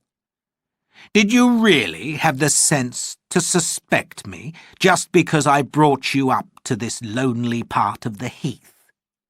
No, no, said Brown, with a faint smile. You see, I suspected you when we first met. It's the shape of the gun showing under your coat. How? Cried Flambeau. Did you notice that? It's supposed to be invisible. Oh, one's work, you know, said Father Brown. When I was a priest in Hartlepool, I knew quite a number of people who always carried guns. So, as I suspected you from the start, I made sure that the cross would be safe. I'm afraid I watched you, you know. So I saw you change the packages. Then I changed them back again, and then I left the right one behind. Left it behind? Repeated Flambeau, and for the first time there was another note in his voice beside victory. Well, it was like this, said the priest, speaking in the same simple way. I went back to the sweet shop and asked if I'd left a package, and gave them a particular address if it was found. Well, I knew that I hadn't, but when I went away again, I did. So, instead of running after me with that valuable package, they have sent it by post to a friend of mine in Westminster. He added rather sadly, I learnt that, too, from a poor man in Hartlepool. He used to do it with handbags that he stole at railway stations. But he's a good man now. One gets to know, you know, he added, rubbing his head. We can't help it, being priests. People come and tell us these things. Flambeau pulled a brown paper package out of his pocket and tore it open. There was nothing but paper and pencils inside. He jumped to his feet and cried, I don't believe you. I don't believe that a simple fool like you could manage all that. I believe that you've still got the cross with you, and if you don't give it up, well, we're all alone, and I'll take it by force. No, said Father Brown simply, standing up too. You won't take it by force. First, because I really haven't still got it, and second, because we're not alone. Flambeau stopped in his step forward. Behind that tree, said Father Brown, pointing, are 2 strong policemen and the greatest detective alive. How did they come here, do you ask? Well, I brought them, of course. We have to know about such things when we work among the criminal classes. Well, I wasn't sure you were a thief, and it would not be right to charge one of our own priests. So I just tested you to see if anything would make you show yourself. A man usually complains if he finds salt in his coffee. If he doesn't, he has some reason for keeping quiet. I changed the salt and sugar, and you kept quiet. A man generally objects if his bill is 3 times too big. If he pays it, he has some reason for passing unnoticed. I changed your bill, and you paid it. Well, went on Father Brown, as you weren't leaving any tracks for the police, of course, somebody had to. At every place we went to, I took care to do something that would get us talked about for the rest of the day. I didn't do much harm. A dirty wall, apples in the street, a broken window.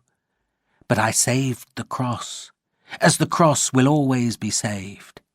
It is in Westminster by now. "How on earth did you think of these things?" cried Flambeau. The shadow of a smile crossed the round, simple face of his opponent. "Oh, by being a foolish priest, I suppose," he said. "Have you never thought that a man who does almost nothing except listen to men talking about their crimes is likely to know a little of human evil?" And as he turned to collect his property, the 3 policemen came out from under the dark trees. Flambeau was an artist and a sportsman. He raised his hat to Valentine as a respectful greeting. "Do not raise your hat to me, my friend," said Valentine in a clear voice. "Let us both raise our hats to our master." And they both stood for a moment with their hats in their hands, while the little Essex priest looked around for his suitcase.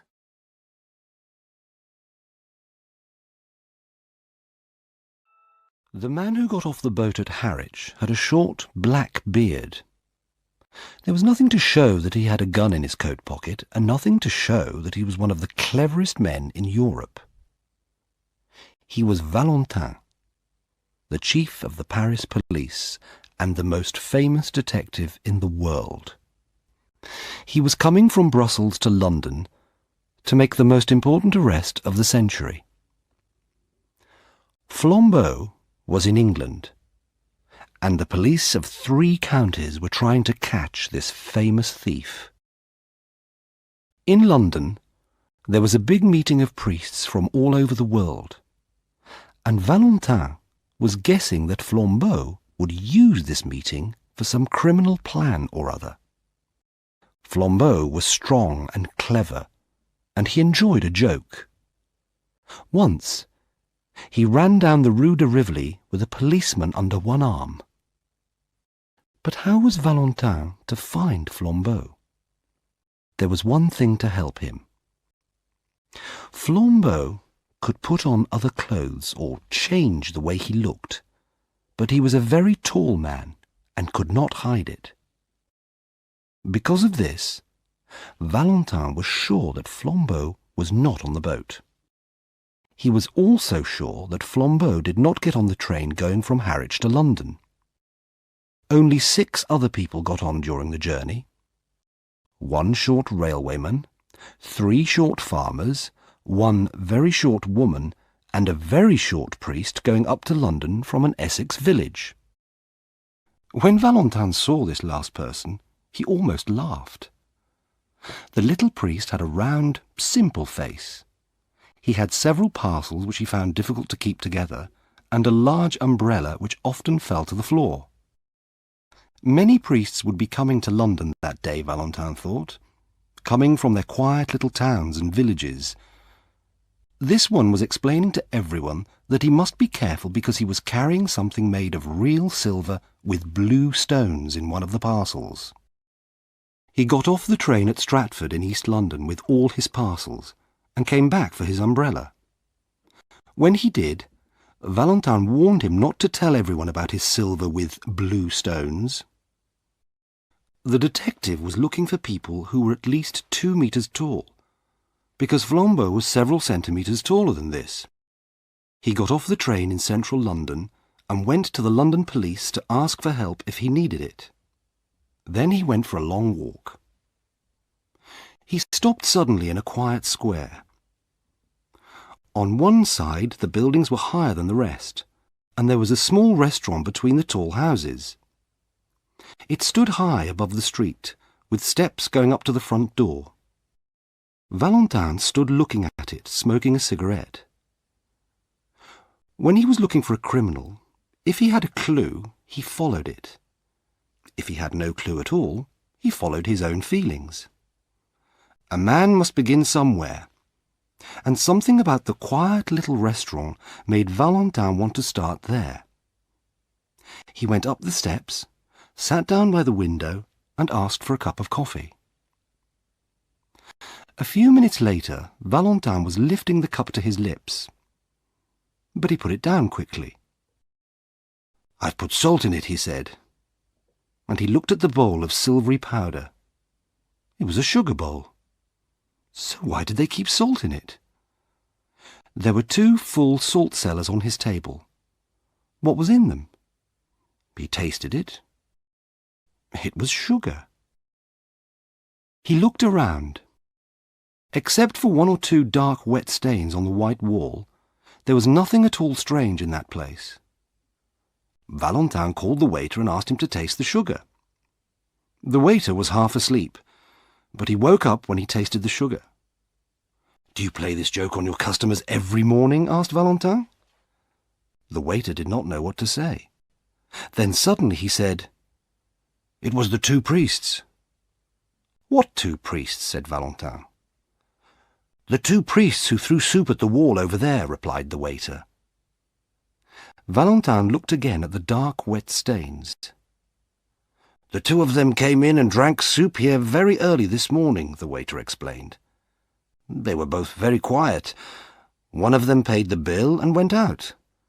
The other took several more minutes to get his things together. Then he picked up his cup, which was only half empty, and threw it at the wall. I was in the back room, but I ran out to find the restaurant empty. I tried to catch them in the street, but they were too far away. They went round the corner into Carstairs Street." The detective jumped to his feet, put on his hat, and paid his bill. A moment later, he was outside. He walked round into the next street. Although he was excited and in a hurry, Valentin saw something in the front of a shop that made him stop. The shop sold fruit, and there were some oranges and some nuts at the front. They each had cards with writing on them. The card on the nuts said, "Best oranges, 2 for a penny." The card on the oranges said, "Best nuts, 4 pence for a bag." Valentin looked at the 2 cards. "I've seen this kind of joke before," he thought. He told the man in the shop about the cards. The man said nothing, but he put the cards in the right places. "Can I ask you a question?" said Valentin. "If 2 cards in a shop are in the wrong places, how are they like a priest's hat that has come to London for a holiday? Or, why do nuts that are said to be oranges make me think of 2 priests, one tall and the other short?" The man in the shop looked angry. "Are you a friend of theirs?" he said. "If you are, you can tell them that I'll bang their stupid heads together if they knock over my apples again." "Do they knock over your apples?" asked the detective. "One of them did," said the man. "Which way did they go?" asked Valentin. "Up that second road on the left-hand side, and then across the square," answered the man. "Thanks," said Valentin, and hurried away. On the other side of the second square, he found a policeman. "Have you seen 2 priests?" he asked. The policeman laughed. "I have, sir. One of them stood in the middle of the road, dropping parcels everywhere." "Which way did they go?" asked Valentin. "They went on one of those yellow buses over there," answered the policeman. "Those that go to Hampstead." Valentin told the policeman who he was, then said, "Call 2 of your men to come with me." In 2 minutes, an inspector and another detective arrived. "Well, sir," began the inspector, "how—" "I'll tell you at the top of that bus," said Valentin. When the three of them were sitting on the top seats, the inspector said, "A taxi is quicker." "True," said Valentin, "but we don't know where we're going. All we can do is look for some strange thing." "What kind of strange thing?" asked the inspector. "Any kind of strange thing," replied Valentin. The yellow bus went slowly up the road to the north of the city. The French detective became quiet. Lunchtime came and went, and the long roads seemed to go on forever. Valentin sat silently and watched everything that went by. The two other detectives were almost asleep when he suddenly shouted. They quickly followed Valentin off the bus without knowing why. "Over there," said Valentin. "The place with the broken window." He was looking at a restaurant. It had a large window with a hole in the middle of the glass. "How do we know that the window has anything to do with them?" asked the inspector. Valentin became angry. "No," he said. "We can't know. But don't you understand? We must either follow one wild chance or go home to bed." They followed him into the restaurant where the three of them ate a meal at a small table. Valentin looked at the little star of a broken glass, but learned nothing from it. "Your window is broken," he said, paying his bill. "Yes, sir," replied the waiter. "It was very strange how it happened." "Tell me," said Valentin. "Two of these priests came in," said the waiter. "Those foreign priests who are in the city at the moment. They had a cheap and quiet little lunch, and one of them paid for it and went out. The other was just going to follow him when I realised something. 'Wait,' I said to the one who was nearly out of the door. 'You've paid too much.' And I picked up the bill to show him, but I got a surprise." "What do you mean?" asked Valentin. "I was sure that I'd put 4 shillings on that bill," said the waiter. "But now I saw that it was 14. "Then what happened?" said Valentin. "The priest at the door said, 'That will pay for the window.' "What window?" I asked. "The one that I'm going to break," he said. And he broke the window with his umbrella. I went after him, but I wasn't quick enough. They went up Bullock Street so fast I couldn't catch them." "Bullock Street," said Valentin. And he ran up that road as quickly as the strange pair that he was following. Their journey took them through dark, narrow streets, and the inspector guessed that they would finally reach some part of Hampstead Heath. Suddenly, Valentin stopped in front of a small, brightly lit sweet shop. After a moment, he went inside and bought some chocolate. He began to ask the shopwoman a question, but she spoke first. She saw the inspector behind him and immediately said, "If you're the police and you've come about that parcel, I've already sent it off." "Parcel?" repeated Valentin. "I mean the parcel that the priest left," said the woman. "Quickly," said Valentin. "Tell us what happened." "They came in half an hour ago," said the woman. "They bought some sweets and then went off towards the heath. Then one ran back into the shop and said, 'Did I leave a parcel?' I looked around but couldn't see one. He said, 'Never mind. But if you do find it, please send it to this address.' He left the address and a shilling for me. But after he went, I looked again and found that there was a parcel. So I posted it. I can't remember the address now, but it was somewhere in Westminster." "Is Hampstead Heath near here?" asked Valentin. "Straight on for 15 minutes, said the woman. Valentin hurried out and began to run. The others followed him. The street they went through was full of evening shadows. Then they were out on the open heath, and Valentin saw the 2 black shapes that he was looking for. They were a long way away, but Valentin saw that one was smaller than the other, and that the bigger man was over 2 meters tall. He hurried on. As he got closer, he saw something surprising, but something which he had already guessed. The small man was the priest from the Harwich train, the one who had talked about his parcels.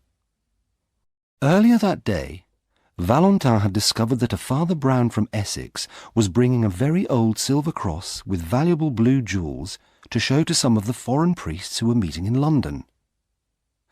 Valentin was sure that if he was able to find out about this, then Flambeau was able to find out too. He was also sure that Flambeau planned to steal the cross. And it was not surprising that Flambeau, looking and talking like a priest, had been able to make the simple little man come to Hampstead Heath. What Valentin could not understand were the strange clues that had brought him there too. Soup on a wall, nuts called oranges, and broken windows. The detectives followed the two across the wilder part of the heath, then lost them for a few minutes. When they saw them again, the two priests were sitting on a seat, having a serious conversation. Valentin and his friends hid behind a tree and listened to them talking. It was then that Valentin began to wonder if he was right. The two men on the seat were talking calmly about the ideas of their church. Valentin could almost hear the other two detectives laughing at him. They had come all this way only to listen to the talk of two gentle old priests. Father Brown was speaking. "Look at the stars, like jewels in the sky. But even in those other worlds there must be some laws of reason and goodness." Valentin was about to move away, but the words of the tall priest stopped him. "Who can understand the mystery of the stars?" Then he added calmly, "Just give me the silver cross, will you? We're all alone here, and I could pull you to pieces easily." The small priest did not move. He continued to look up at the stars. Perhaps he had not understood, or perhaps he was too afraid to move. "Yes," said the tall priest in the same low voice. "I am Flambeau. Now give me that cross." "No," replied the other priest. Flambeau suddenly laughed. "No, you won't give it to me, you simple little priest," he said, "because I already have it in my pocket." The small man looked at him. "Are you sure?" Flambeau laughed again. "Yes, you stupid man. I knew which of your parcels contained the jewelled cross, so I made a careful copy of the parcel. And now you, my friend, have that copy parcel, and I have the jewels. It's easily done, Father Brown, easily done." Father Brown did not look worried. "Yes, very easily. I remember another man who used to copy parcels for many years," he said. "I remembered him when I began to wonder about you." "Wonder about me?" said Flambeau. "When did you begin to wonder about me? When I brought you up to the heath?" No, said Father Brown. "When we first met. I saw that little shape under the arm of your coat, where you keep your knife." "How did you know that?" cried Flambeau. "When I was a priest in Hartlepool," said Father Brown, "there were 3 men who hid their knives in the same way. So I watched you. I saw you change the parcels, and I changed them back. Then I left the right one behind." "Left it behind," repeated Flambeau. "I went back to the sweet shop," explained Father Brown, "and asked the woman if she saw me leave a parcel. Then I gave her an address if it was found. I knew I hadn't left a parcel. But when I went away again, I did leave one. She has posted it to a friend of mine in Westminster," he went on sadly. "I learnt that from a man in Hartlepool too. He did it with handbags which he stole at railway stations. But he's a good man now. People tell priests things, you see." Flambeau pulled a parcel from his pocket and opened it. There was only paper and stones inside it. He jumped up angrily and shouted, "I don't believe you. You've got the silver cross on you, and I'm going to take it from you." No, said Father Brown, and he stood up. You won't take it from me. First, because I really haven't got it, and second, because we are not alone. Behind that tree are 2 strong policemen and the cleverest detective alive. How did they come here? I'll tell you. I wasn't sure if you were a thief, so I tried several things. A man usually says if he finds salt in his coffee. If he doesn't, he has a reason for keeping quiet. I changed the salt and sugar, and you kept quiet. A man usually says if his bill is too big. If he doesn't, he has a reason for saying nothing. I changed your bill, and you paid it.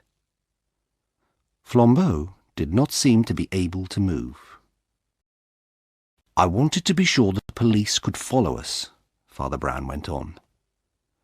At every place we went to, I did something which people would talk about. Only little things. A soup stain on a wall, some apples that were knocked over, a broken window. But I saved the cross. How do you know all these things? Cried Flambeau. The shadow of a smile went across the round face of Father Brown. By being a simple little priest, I suppose, he said. If you listen to enough men telling you about their crimes, you're sure to learn something. The 3 policemen moved out from behind the tree. Flambeau knew when he had lost a battle, and he was famous for his politeness. He took off his hat to Valentin and smiled. "Do not take your hat off to me, my friend," said Valentin. "Let us both take them off to Father Brown."